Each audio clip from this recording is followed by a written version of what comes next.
जी अस्सलाम वालेकुम कैफेट। आज के लेक्चर का आगाज़ करते हैं। लेक्चर नंबर है जी 98A और इसमें हम कवर कर रहे हैं रिव्यू इंगेजमेंट। रिव्यू इंगेजमेंट कल हमने स्टार्ट किया था। इसमें हमने स्टडी किया टोटल टाइप ऑफ इंगेजमेंट्स जो कि एक चार्टर्ड अकाउंटेंट या सीए फर्म प्रोवाइड कर सकता है क्लाइंट्स को। हमने क्लासीफाई किया इसे एश्योरेंस सर्विसेज में और नॉन एश्योरेंस सर्विसेज में। एश्योरेंस सर्विसेज की एग्जांपल थी ऑडिट और रिव्यू।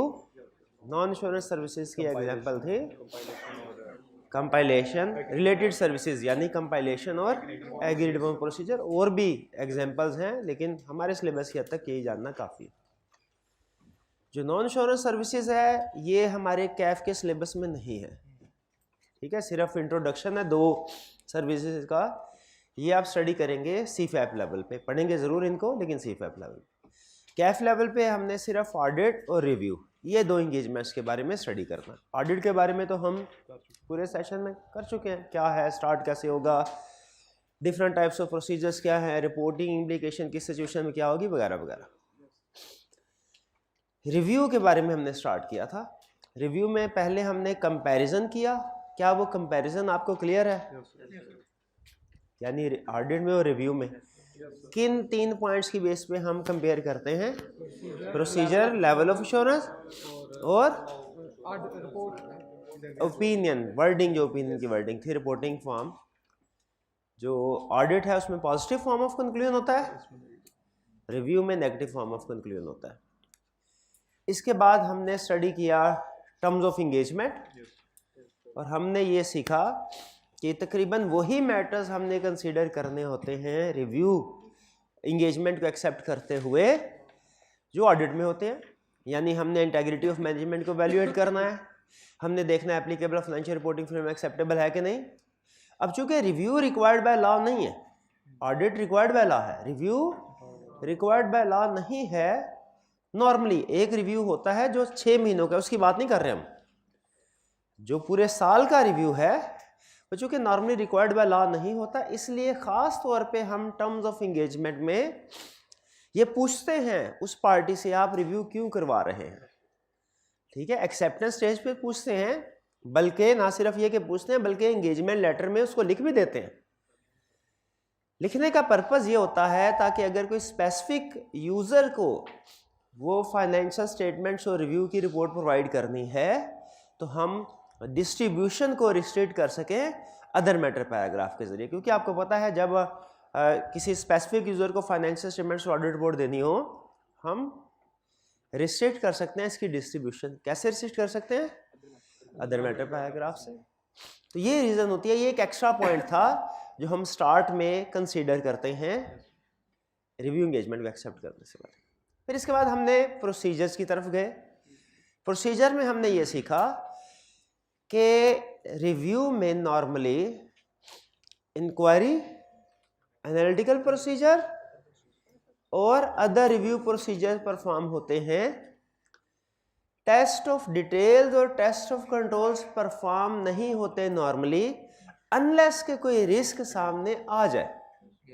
अगर कोई रिस्क सामने आ जाए फिर तो जाहिर है वो परफॉर्म करना बनते हैं। लेकिन अगर इंक्वायरी, एनालिटिकल प्रोसीजर और अदर रिव्यू प्रोसीजर परफॉर्म किए और इनसे कोई रिस्क सामने नहीं आया तो हमें मजीद प्रोसीजर परफॉर्म करने की ज़रूरत नहीं होती। यानी हमारा जो ज़्यादातर एविडेंस है वो इंक्वायरी, एनालिटिकल और रिव्यू प्रोसीजर से ही, अदर रिव्यू प्रोसीजर से ही मिल जाता है।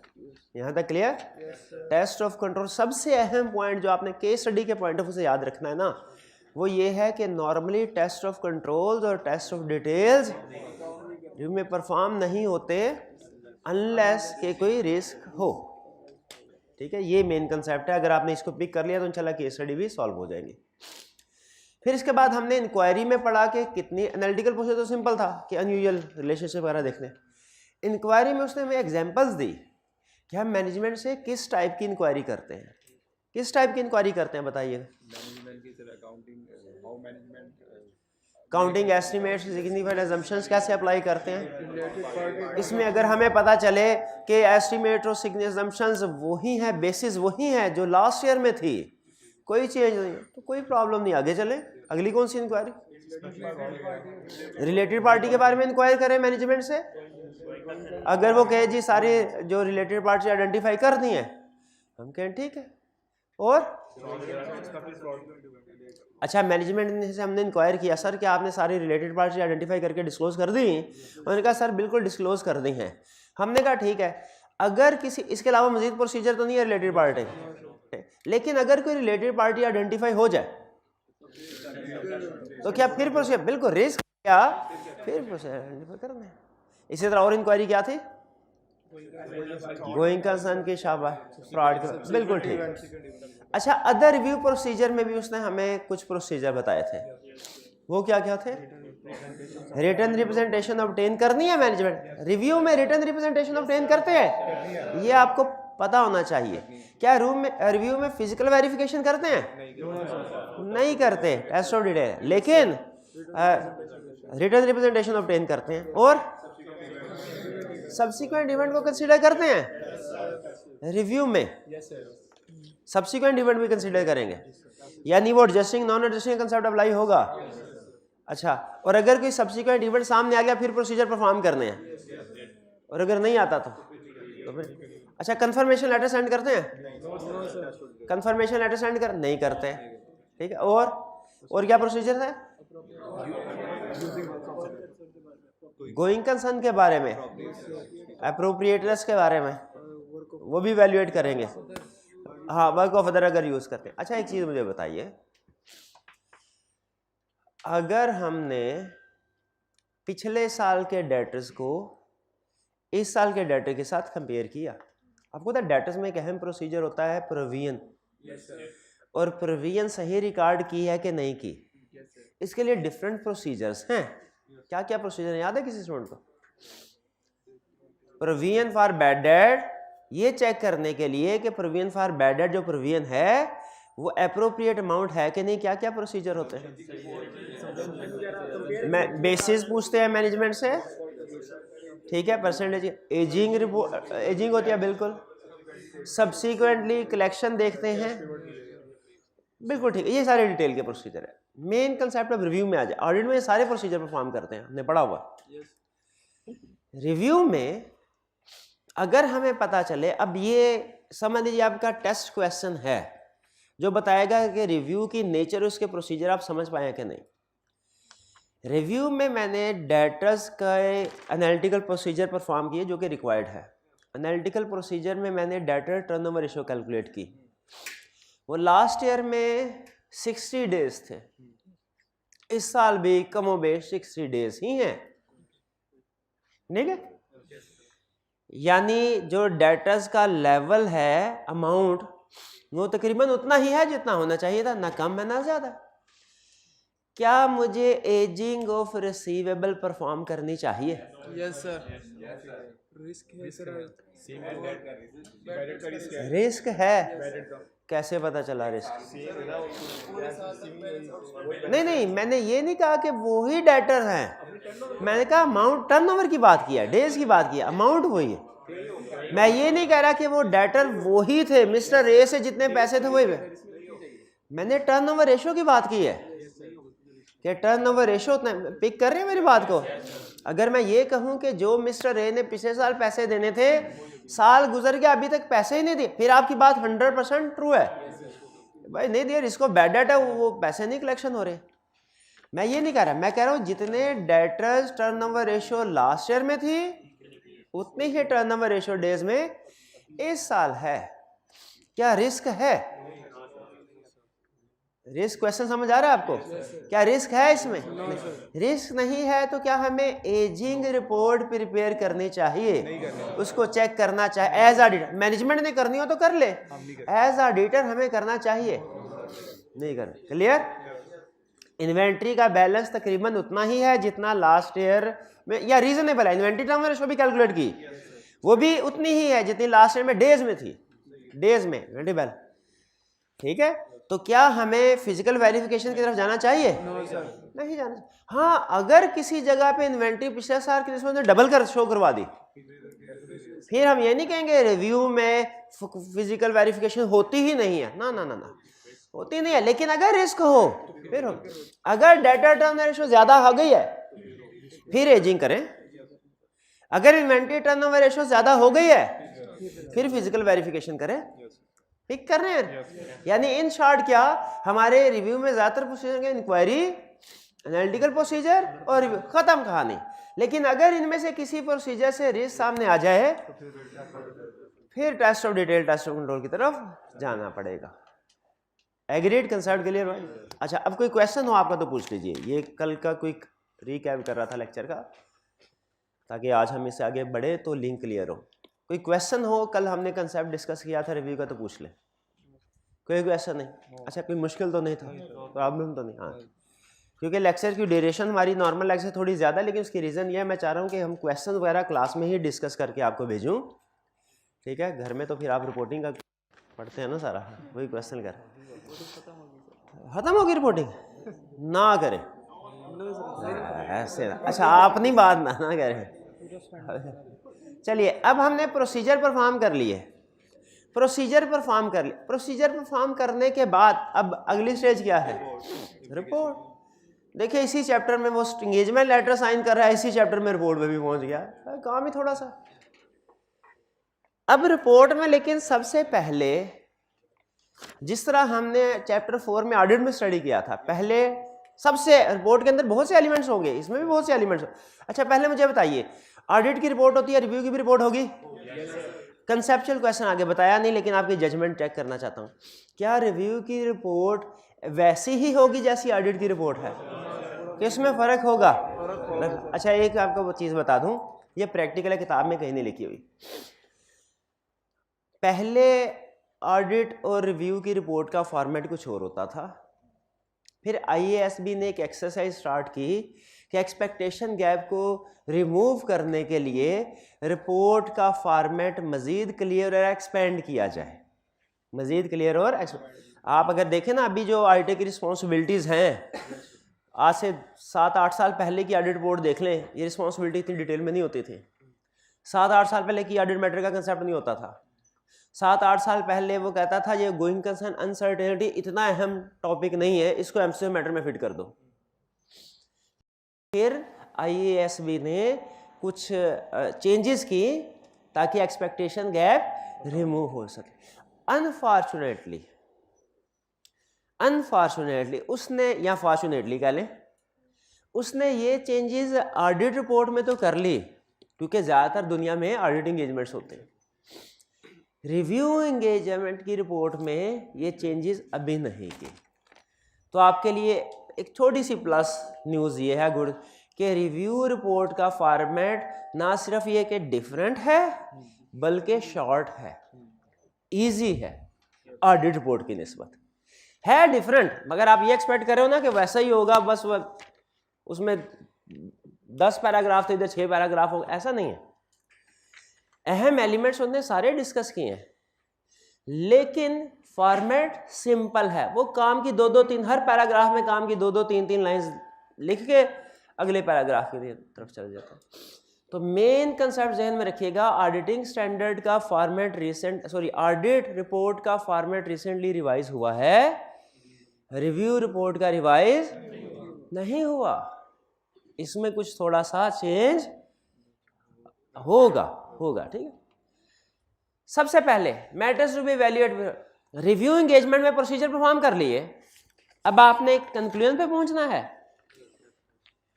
कंक्लूजन इसमें यहाँ अनमोडिफाइड हो सकता है। अच्छा, 1-2 चीज़ें मैं आपके साथ शेयर कर लूँ, इसमें कुछ अल्फाज का फ़र्क है, नोट कर लीजिएगा। पूरे ऑडिट में ऑडिटर के लिए वर्ड यूज़ करता है ऑडिटर, रिव्यू में वर्ड यूज़ करता है प्रैक्टिशनर। सिर्फ लफ्ज़ का फ़र्क है, कंसेप्ट कुछ भी नहीं है। क्योंकि रिव्यू में ऑडिटर कुछ अच्छा नहीं लगता है, रिव्यू कर रहा है, या तो रिव्यूअर कह देता तो वो ठीक है, लेकिन उसने प्रैक्टिशनर का वर्ड यूज़ किया, ठीक है। इसमें दूसरा, ओपिनियन की बजाय यहाँ पे वर्ड यूज़ करता है कंक्लूजन, बाकी कोई फ़र्क नहीं है। अगर हमने रिव्यू में कंक्लूजन एक्सप्रेस करने से पहले प्रैक्टिशनर ने क्या देखना है, पहली चीज़ कहीं कोई मिस स्टेटमेंट या स्कोप लिमिटेशन तो नहीं, और अगर कोई मिस स्टेटमेंट स्कोप लिमिटेशन है तो उसका इफेक्ट क्या है, एम मटेरियल के परवेसिव। अब मैंने नहीं पढ़ाया, आप बताइए, अगर कोई मिस स्टेटमेंट स्कोप लिमिटेशन नहीं या है लेकिन इमटेरियल, क्या अनमोडिफाइड कंक्लूजन। मिस स्टेटमेंट है, इफेक्ट मटेरियल है, कौन सा कंक्लूजन, शाबाश। मिस स्टेटमेंट है, इफेक्ट परवेसिव है, adverse. Scope limitation effect material है, स्कोप लिमिटेशन इफेक्ट मटेरियल है, क्वालिफाइड कंक्लूजन। रिपोर्टिंग पूरी हुई है, ऑडिट पूरा नहीं हुआ अभी। जी जय जान, स्कोप लिमिटेशन है, इफेक्ट परवेसिव है, डिस्क्लेमर ऑफ कंक्लूजन। ठीक है, बाकी इसमें भी वो चीज भी ऐड कर सकते हैं कि मैनेजमेंट की इंटेग्रिटी को वैल्यू किया अगर स्कोप लिमिटेशन बाय मैनेजमेंट है वगैरह वगैरह। तो आप देखें ये तकरीबन वही कंसेप्ट है जो आपने ऑडिट में पढ़ा था। देख लें कोई फर्क तो नहीं है। चलिए इसके बाद आगे चलते हैं।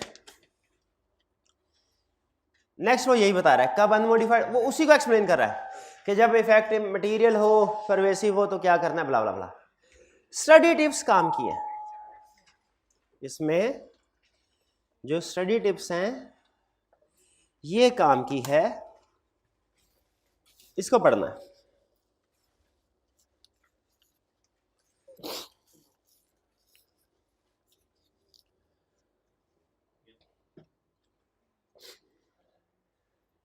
वो कह रहा है जब ऑडिटर मॉडिफाइड कंक्लूजन एक्सप्रेस करेगा रिव्यू रिपोर्ट में तो ऑडिटर ने उसी तरह क्वालिफाइड कंक्लूजन हो सकता है, एडवर्स हो सकता है, डिस्क्लेमर हो सकता है, लेकिन उसने जो नेचर ऑफ मिस स्टेटमेंट या स्कोप लिमिटेशन है क्या ये भी डिस्क्राइब करनी है, बिल्कुल करनी है। जिस तरह वहां पे basis for opinion para modified opinion paragraph में था करता है, यहाँ पे basis for modified conclusion paragraph में एक्सप्लेन करेगा।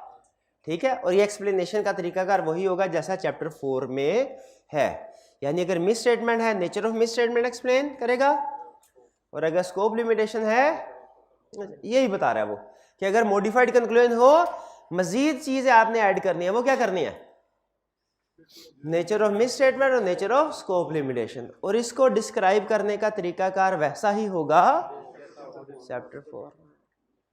चलिए अब आते हैं रिपोर्ट की तरफ। क्या ऑडिट रिपोर्ट के एलिमेंट्स किसी स्टूडेंट को याद है? क्या क्या एलिमेंट है? स्टार्ट कीजिए।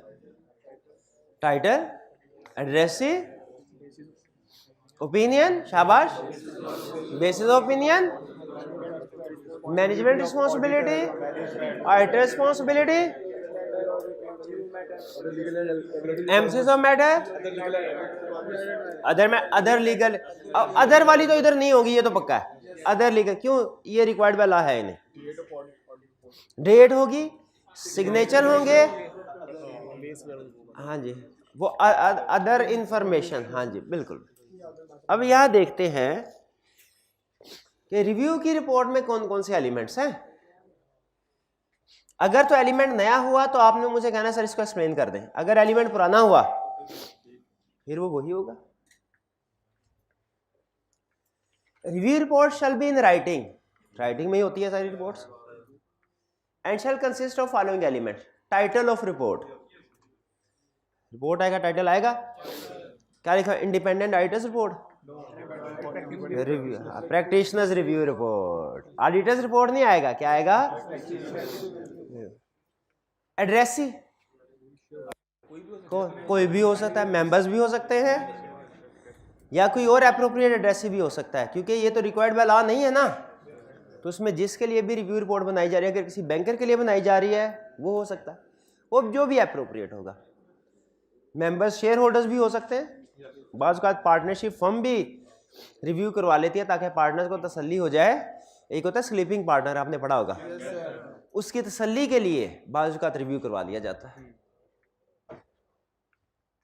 इंट्रोडक्टरी पैराग्राफ, इंट्रोडक्टरी पैराग्राफ में क्या कह रहा है कि introductory paragraph that, introductory paragraph आएगा, इसमें क्या लिखा होगा, title of each financial statement, period covered, state the financial statement have been reviewed.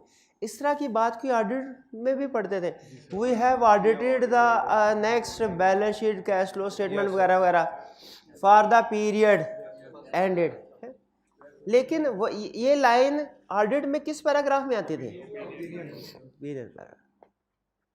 यहाँ पे किस में आ रही है? इंट्रोडक्टरी पैराग्राफ में। ये फर्क है, क्योंकि ये रिवाइज नहीं है। फर्क क्यों है? क्योंकि ऑडिट रिपोर्ट रिवाइज कर दी स्टैंडर्ड ने, इसको रिवाइज नहीं किया। ठीक है जी, आगे चलते हैं। Description of management responsibility for preparation of financial statement. Clear? समझाने की जरूरत है? आना चाहिए था मैनेजमेंट रिस्पॉन्सिबिलिटी। बिल्कुल। Description practitioners responsibility to express a conclusion on financial statement. A description of scope of a review. Review को एक्सप्लेन करना है कि रिव्यू क्या है, रिव्यू क्या है। ठीक है, मिलता जुलता कंसेप्ट ऑडिट में ऑडिटर रिस्पॉन्सिबिलिटी पैराग्राफ में लिखा जाता था कि ऑडिटर अपने ऑडिट में ये काम करता है, याद है? काउंटिंग पॉलिसीज को वैल्यूएट करेगा, ओवरऑल प्रेजेंटेशन देखेगा, एस्टिमेट्स देखेगा, और क्या चार गोइंग वगैरह देखेगा। यहाँ पे रिव्यू को एक्सप्लेन किया जा रहा है। ये पैराग्राफ आप नया है, ये ऑडिट रिपोर्ट में नहीं होता था। इसको इसलिए हम ध्यान से एक एक लफ्ज पढ़ते हैं। कह रहा है डिस्क्रिप्शन स्कोप ऑफ रिव्यू में क्या क्या लिखा होगा। पहली बात, 3 बातें लिखी होंगी। ये रिप्रोडक्शन का क्वेश्चन भी आपसे पूछ सकता है कि डिस्क्रिप्शन स्कोप ऑफ रिव्यू बताइए। पहली बात, a review is performed under ISRE। ISRE से क्या बनता है? International standards on review engagement. और ऑडिट किसके मुताबिक होता है? ISA, किसके? इंटरनेशनल स्टैंडर्ड्स ऑन ऑडिटिंग के मुताबिक। कह रहे हैं ये भाईजान ISR के and is a limited assurance engagement. हमने कहा बिल्कुल ठीक है, मानते हैं, सही कह रहे हो। दूसरी कह रहा है practitioner perform procedure primarily consisting of inquiries, analytical procedure and other procedure. हमने कहा ये भी पढ़ के आए हैं। 2 नंबर का सवाल पूछेगा तो इसी तरह एक आधी 2-3 लाइन में खत्म, वरना अगर ज्यादा नंबर का क्वेश्चन पूछेगा कि क्या क्या प्रोसीजर रिव्यू में होते हैं, आगे फर्दर एग्जांपल्स भी दे देंगे इसको। फिर कह रहे थे आपने रिपोर्ट के अंदर स्कोप ऑफ रिव्यू वाले सेक्शन में अगली बात खास तौर पे लिखनी है, खास तौर पे कि procedure performed in review are substantially less than those performed in an audit conducted in accordance with ISAs and accordingly the practitioner does not express an audit opinion on financial statement। क्या कह रहा है, समझ आ रही है? Review में procedure बहुत कम है ऑडिट के, इसीलिए इसमें ऑडिट ओपिनियन नहीं दे रहा। अच्छा, कुछ फॉन्ट इससे ये इंटरप्रिटेशन लेते हैं कि इसमें इसका मतलब है कोई ओपिनियन ही नहीं है। ना ना, वो ये कह रहा है मैं ऑडिट ओपिनियन नहीं दे रहा, ये नहीं कह रहा कि मैं रिव्यू का कंक्लूजन भी नहीं दे रहा। ये इसको सही तरीके से समझ लें। ठीक है, ये क्या कह रहा है कि मैं ऑडिट ओपिनियन नहीं दे रहा। ऑडिट में फिर क्या कोई भी ओपिनियन नहीं दे रहा, रिव्यू का कंक्लूजन दे रहा है वो। इस लाइन का मतलब क्लियर हो गया आपको? फिर paragraph under the heading conclusion, if conclusion is modified reason of, ठीक है, कंक्लूजन देना है आपने। और अगर वो कंक्लूजन होगा हमारा क्वालिफाइड तो फिर उसकी रीजन भी बताने हैं। ऐसे ही है, रीजन बतानी चाहिए। ऑडिट रिपोर्ट में भी बताते हैं अगर मॉडिफाइड ओपिनियन हो, रिव्यू में भी बताएंगे।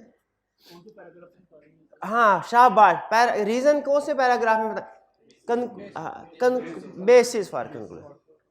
ठीक है, असल में इसमें बेसिस फॉर कंक्लूजन का पैराग्राफ अलहदा से होता नहीं है, कंक्लूजन में ही लिख दिया करते हैं। लेकिन अगर आप अलहदा से बेसिस फॉर कंक्लूजन लिखना चाहें तो लिख सकते हैं, मना नहीं है। The date of report, practitioner signature और प्लेस, ये तो वही है जो पहले पढ़े थे। इसका मतलब है इस पूरे एलिमेंट्स में रिव्यू के हवाले से जो सबसे अहम एलिमेंट है 6, इसको फिर टिक कर लें। और इसमें मुझे बताइए तीनों पॉइंट्स, एक एक पॉइंट समझ आ गया आपको मैं क्या बता रहा है? अब है important points for case studies. इसमें ज्यादातर कैफ लेवल पे रिप्रोडक्शन का क्वेश्चन पूछता है, क्योंकि रिव्यू सिर्फ बेसिक कंसेप्ट हमारे सिलेबस में है कि बताओ रिव्यू कैसे ऑडिट से डिफरेंट है, नॉर्मली ये पूछता है। यहाँ पूछेगा कि रिव्यू में प्रोसीजर कौन कौन से परफॉर्म किए जाते हैं, केस स्टडी पूछने की रेशो कम है। लेकिन अगर केस स्टडी पूछ सकता है तो उसमें एक बात मैंने आपको बताई है, वो अभी केस स्टडी के पॉइंट ऑफ व्यू से अभी तक, रिव्यू की केस स्टडी के पॉइंट ऑफ व्यू से अभी तक सबसे अहम बात क्या बताई है? शाबाश, टेस्ट ऑफ कंट्रोल और test of details normally perform नहीं किए जाते अनलेस देयर इज रिस्क। और आपको वो 2-3 एग्जांपल भी बताई थी टेस्ट ऑफ डिटेल्स की। यह टेस्ट क्या, कंफर्मेशन, फिजिकल वेरिफिकेशन, एजिंग वगैरह, ठीक है, ये वो बताई थी ना 2-3 एग्जांपल ब्रैकेट में लिखी हुई थी, मैंने कहा था खास तौर पे कल नोट कर लें। कह रहे सुन लें मजीद, practitioner can also include emphasis of matter and or other matter paragraph in his review report। क्या रिव्यू रिपोर्ट में emphasis of matter, other matter आ सकते हैं? यस आ सकते हैं। पहले बताया कौन से पैराग्राफ आ सकते हैं, फिर बता रहा है कौन से पैराग्राफ नहीं आ सकते। कि ऑडिट मैटर नहीं है क्योंकि ऑडिट है ही नहीं, तो ऑडिट मैटर कहां से आ जाएगा? Material uncertainty related to going concern paragraph भी रिव्यू रिपोर्ट में नहीं आएगा, नहीं आएगा, कभी भी नहीं आएगा। क्यों? क्या गोइंग कंसर्न का इशू हमने, अच्छा ये अजीब बात हो गई, प्रोसीजर में उसने हमें कहा है गोइंग कंसर्न को वैल्यूएट करना है, लेकिन यहां पे कह रहा है गोइंग कंसर्न का पैराग्राफ आएगा ही नहीं। तो अगर कोई गोइंग कंसर्न अनसर्टेनिटी होती है उसे कहां बताएंगे?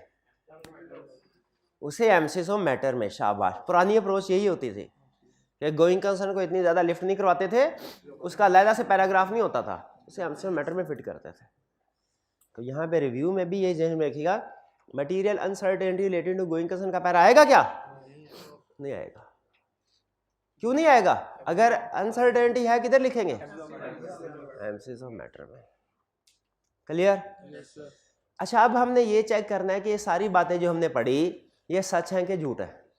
नहीं ऐसे ही ना मान लें सच है, तो एक प्रैक्टिकल रिव्यू का फॉर्मेट रीड ना कर लें, इससे हमें पता चल जाएगा कि क्या वाकई एलिमेंट्स पूरे। आपने करना क्या है, रिव्यू रिपोर्ट को पढ़ना है और ये एलिमेंट साथ टिक करते जाने हैं, एलिमेंट साथ कि ये एलिमेंट है, और आपने एंड पे मुझे बताना है कौन सा एलिमेंट मिसिंग है या कौन सा एलिमेंट रिपोर्ट में एक्स्ट्रा है। क्लियर? अच्छा मुझे बताइए, आपको रीडिंग के लिए टाइम दूं कि खुद साथ साथ रीड करवाता रहूं? दोनों कर लेते हैं? नहीं नहीं, हाँ टाइम, बिल्कुल टाइम ले ले। आपके पास टाइम है 3 मिनट का, 15 मिनट नहीं टाइम है, 3 मिनट, चले 5 मिनट कर ले। नेक्स्ट पेज पे ये एग्जाम्पल है, आपने सारे कंसेप्ट रिव्यू के जितने भी पढ़े हैं वो सामने रखने हैं और देखना है कि क्या वो एलिमेंट्स के मुताबिक ही, और कोशिश करनी है कोई ना कोई गलती निकाले। मैंने आपको बताया था ना, हमारे एक सीनियर होते थे, फारिग टाइम में क्या करते थे, किसी भी लिस्टेड कंपनी के फाइनेंशियल स्टेटमेंट पकड़ी और IFRS को खोले और गलतियां निकाल दें। तो आपने पूरी कोशिश कर ली है कि आप कोई ना कोई मिसिंग चीज या गलती निकाल ले रिपोर्ट में, ठीक है, कोशिश करने हैं। क्लियर? चलिए पास कीजिएगा जी। रीडिंग आपने कर ली होगी। आपके ख्याल में अगर कोई इसमें एरर है, मिस्टेक है तो बता सकते हैं। ये एक भाई ने आइडेंटिफाई किया है जो कि मेरे भी दिल को बात लगती है कि मैनेजमेंट रिस्पॉन्सिबिलिटी में उन्होंने फाइनेंशियल स्टेटमेंट्स की तो बात की है प्रिपरेशन की, लेकिन ऑडिटर को इन्फॉर्मेशन भी प्रोवाइड करनी होती है, वो भी तो मैनेजमेंट की रिस्पॉन्सिबिलिटी है। रिव्यू में भी तो मैनेजमेंट इन्फॉर्मेशन प्रोवाइड करेगी, वो बात नहीं लिखी हुई। लेकिन असल में ये जो फॉर्मेट है ये ISRE का स्टैंडर्डाइज्ड फॉर्मेट है, तो इसका मतलब ये नहीं है कि मैं लिखना भूल गया, इसका मतलब ये है कि स्टैंडर्ड फॉर्मेट में भी नहीं है, हालांकि होना चाहिए था, मेरा ख्याल ये। बहरहाल हम फॉलो इसी को करेंगे। अच्छा अगर आप कहें तो इसको पढ़ दूं एक दफ़ा? क्या ठीक है? ओके ओके, इसमें कोई भी ऐसी चीज़ नहीं कि चलिए। अच्छा आपको इसकी एग्जामिनेबिलिटी के बारे में बता दूं, जो ऑडिट रिपोर्ट है ना, इसमें वो डिटेल टेस्टिंग कर रहा है। डिटेल टेस्टिंग से क्या मुराद है, वो आपको ड्राफ्ट करने को भी कह देता है कि ये पैराग्राफ ड्राफ्ट कीजिए। जैसे आपसे कहेगा कि आप ओपिनियन पैराग्राफ ड्राफ्ट कर दें या बेस ओपिनियन पैराग्राफ ड्राफ्ट करते हैं, या ये भी कि आपको पैराग्राफ खुद दे देता है और कहता है इसमें से एरर्स आइडेंटिफाई कीजिए। ठीक है, ये समझ लीजिए डिटेल टेस्टिंग। रिव्यू के अंदर टाइप्स ऑफ कंक्लूजन की टेस्टिंग तो कर सकता है, करता है कभी कभार कि ये सिचुएशन है, बताइए कौन सा टाइप ऑफ कंक्लूजन आएगा, लेकिन रिपोर्ट की ड्राफ्टिंग के ऊपर उसने क्वेश्चन नहीं पूछा हो। यानी रिव्यू में आज तक उसने ऐसा क्वेश्चन नहीं पूछा जिसमें वो आपसे कहे कि रिव्यू जो है ये रिपोर्ट मुझे ड्राफ्ट करके दीजिए, या ये रिपोर्ट है इसमें से एरर्स ढूंढ के दीजिए।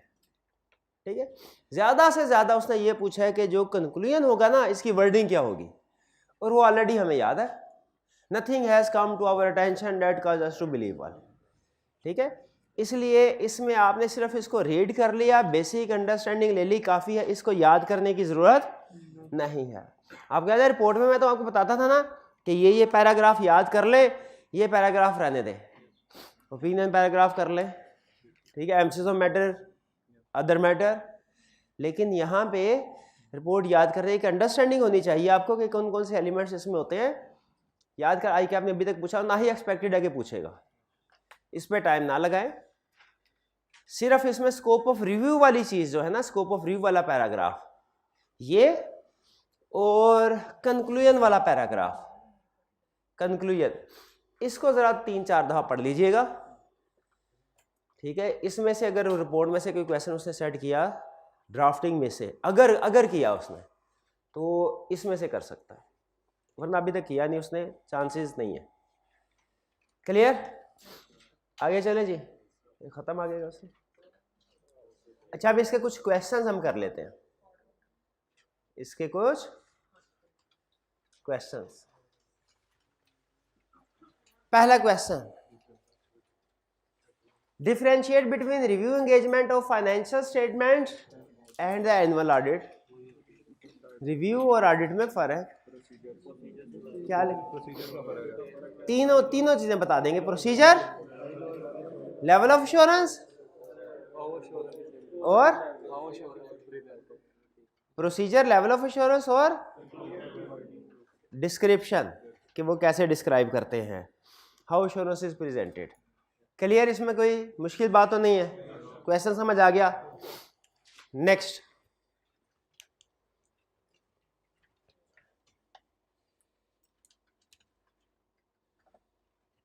Question 2, state any 3 procedures which are generally adopted by practitioner to obtain evidence in review engagement। सबसे अहम लफ्ज क्या है, रिव्यू एंगेजमेंट, और फिर प्रोसीजर्स, 3 प्रोसीजर बताने हैं। 3 प्रोसीजर कौन से?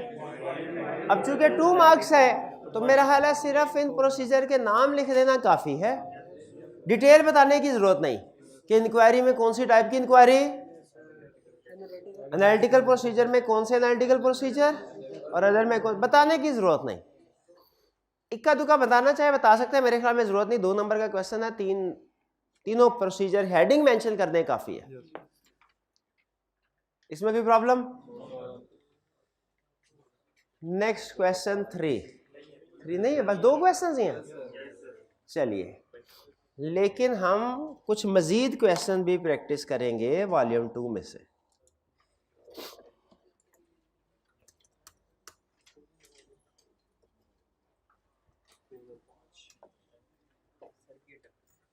हाँ, दूसरा नहीं। Briefly discuss the level of assurance given in following types of engagement. Audit में, रिव्यू में, limited assurance engagement, agreed upon procedure में नो एश्योरेंस, और कंपाइलेशन में नो एश्योरेंस। ठीक है। Question 2, what is agreed upon procedure engagement. Agreed upon procedure क्या, definition दे सकते हैं कि नहीं? पढ़ी है कि नहीं हमने? क्या होता है एग्रीड अपॉन प्रोसीजर में?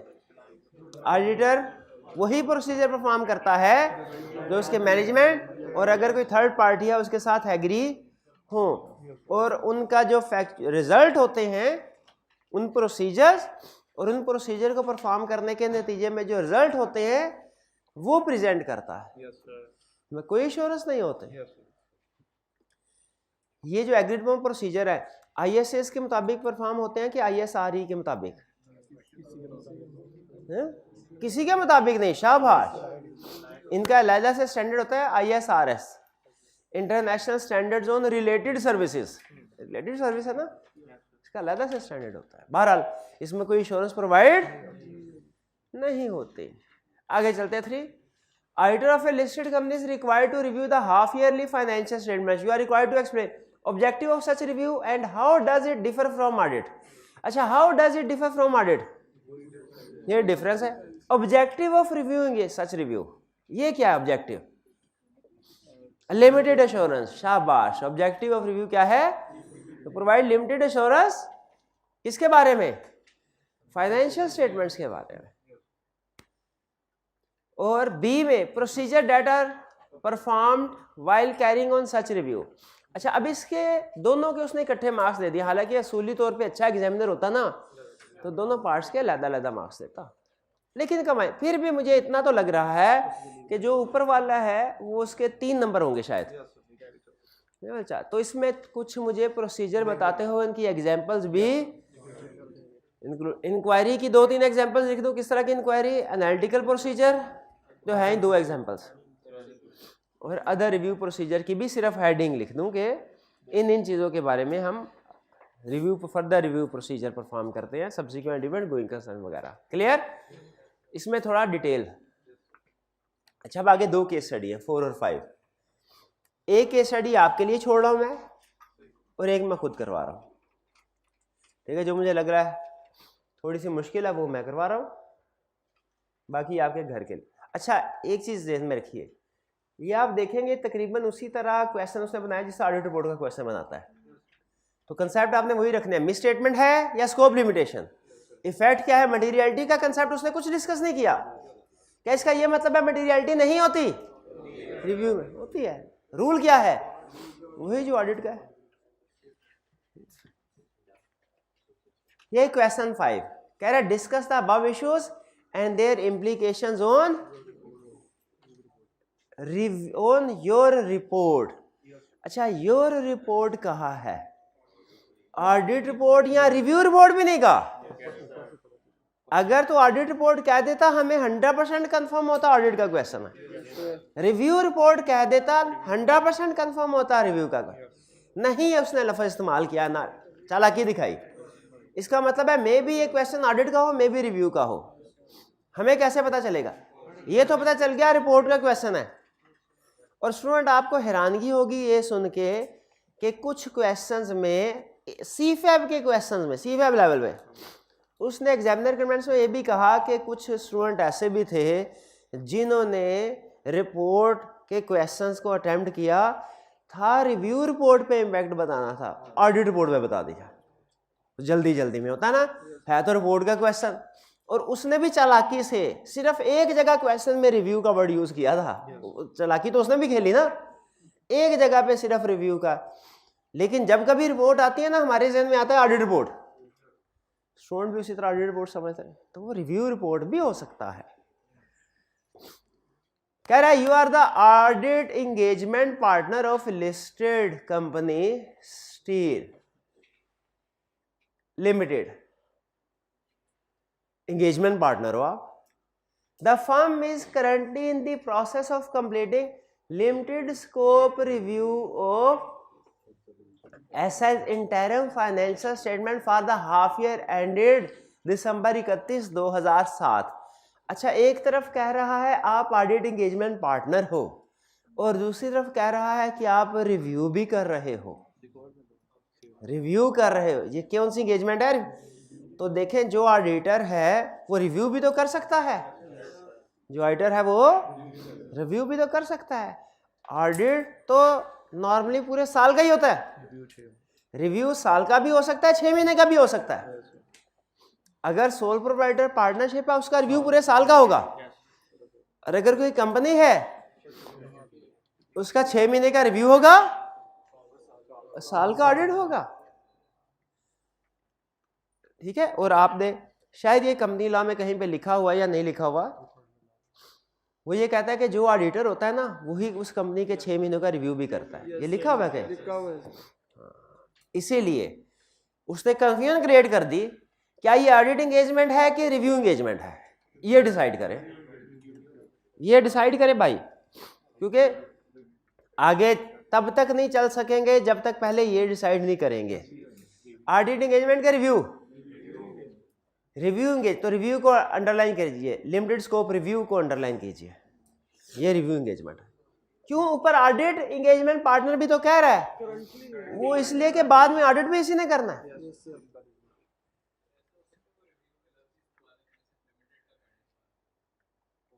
नहीं, वो रिव्यू का लफ्ज जरूर इस्तेमाल करेगा, साथ में मे भी लिमिटेड का वर्ड यूज करे या ना करे, कभी करता है कभी नहीं करता।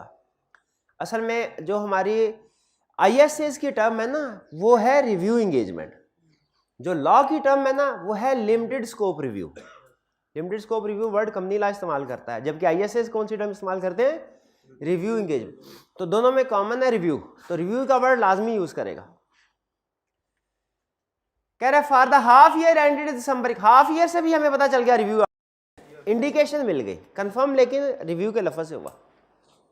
The audit team has recently concluded, audit team जाहिर है वो इसी वर्ड, क्योंकि उसने ऑडिट करना बाद में, has recently concluded their work with following findings for your decisions. अब ये उसने 3 इश्यूज दिए हैं और रिक्वायरमेंट में क्या है, इनको डिस्कस करना है, इम्पैक्ट ऑन रिपोर्ट बताना और रिव्यू रिपोर्ट में इम्पैक्ट बताना, ये हम एग्री कर चुके हैं। पहला, inventory is a significant item of balance sheet but the practitioner was not asked to attend the stock count at the end of the period, consequently the audit team relied on count communicated by management. अगर तो ये audit होता मैं confirm कहता scope limitation, क्योंकि audit में significant हो तो फिजिकल वेरिफिकेशन लाजमी है। ये रिव्यू है। मुझे क्वेश्चन में देखना है कि क्या क्वेश्चन में कोई ऐसी इंफॉर्मेशन है जिससे पता चले रिस्क है, तो पता चला क्वेश्चन में कोई ऐसी इंफॉर्मेशन नहीं जिससे पता चले कि ये इसमें रिस्क है, कि है कोई इंफॉर्मेशन नहीं, तो क्या स्टॉक काउंट, अगर रिस्क नहीं है स्टॉक काउंट करना जरूरी है? नहीं जरूरी, तो ये स्कोप लिमिटेशन नहीं है। आप सॉल्यूशन में लिखेंगे कि if there is no risk factor then auditor practitioner is not required to perform stock count at balance sheet date, therefore there is no scope limited. Management की इंक्वायरी पे rely कर लेते हैं हम और एनालिटिकल प्रोसीजर परफॉर्म करते हैं, ठीक है। अदर रिव्यू प्रोसीजर से देख लेते हैं कि कहीं कोई ईयर एंड के बाद इन्वेंट्री कॉस्ट से कम पे तो सेल नहीं हुई। स्टॉक काउंट करना लाजमी नहीं, agreed. Second, a setup of the company in Lahore having carry value of rupees 235 million has been sold to an associated undertaking for rupees 240 million. Related party transaction, associated से related party transaction सामने आ रहा है concept. The minutes of the board of directors showed that the transaction was carried out on arm's length basis. No explanatory note has been given in financial statements in this regard. Financial statement में इससे related कोई explanatory note नहीं है। Miss statement है जी, disclosure ले दिया। Review में भी मिस स्टेटमेंट होती है क्या? क्या इफेक्ट बताया उसने? प्रॉफिट नहीं दिया हुआ, प्रॉफिट नहीं दिया हुआ। तो if material qualified conclusion, if pervasive adverse conclusion, opinion नहीं वर्ड यूज करना, कंक्लूजन। शाबाश, सेकंड क्लियर। अब ये थर्ड मैं नहीं बताऊंगा, आप बताएंगे। अगर सही बताया इसका मतलब हमारे चैप्टर का कंक्लूड होने तक आप समझ गए कंसेप्ट्स को, वरना कुछ गड़बड़ है। क्लियर। कह रहा है as a percentage of total debts the provision for bad debts are in accordance with the previous history of company. However, due to time constraint, the practice of using age analysis of debtor has not been used this time. ये client ने ageing analysis provide नहीं की, ageing analysis ये scope limitation नहीं है। क्यों नहीं है? रिस्क नहीं है। रिस्क नहीं है। कैसे पता चला रिस्क नहीं है? क्लियरली उसने बता दिया। साइलेंट भी रहता तो हम यही एज्यूम करते जैसे पार्ट 1 में किया कि उसने कोई रिस्क के बारे में इंफॉर्मेशन नहीं दी, इसलिए मतलब नो रिस्क। यहां पे तो क्लियरली कह दिया no risk as a percent. इस लाइन का मतलब कि as a percentage of total debts the previous bad debts are in accordance with previous history of company. इस लाइन का मतलब क्या, ये लाइन क्यों दी उसने, बताने के लिए कि डेटर्स में रिस्क नहीं है।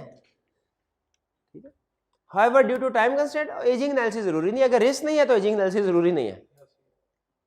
इसी तरह अगर चेंज करके कह देता कि इन्वेंट्री जो है वो हिस्ट्री जो ट्रेंड आ रहा है उसके मुताबिक है,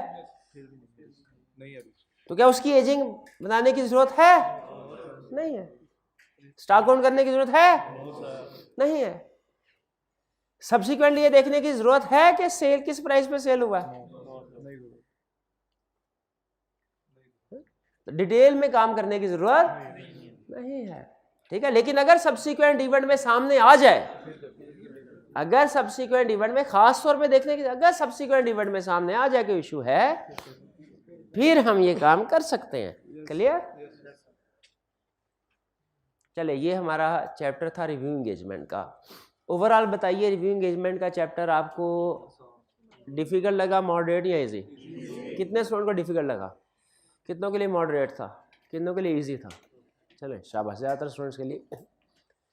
ठीक है, तो रिव्यू असाइनमेंट आपको दी गई है, वैसे तो हमने कर लिया, लेकिन एक जो केस स्टडी रह गई है ना, अच्छी केस स्टडी है, आपने रिटन प्रैक्टिस ज़रूर करनी है उसकी। ठीक है जी, ये वाला लेक्चर यहाँ पे अब हम ख़त्म करते हैं। अल्लाह हाफिज़।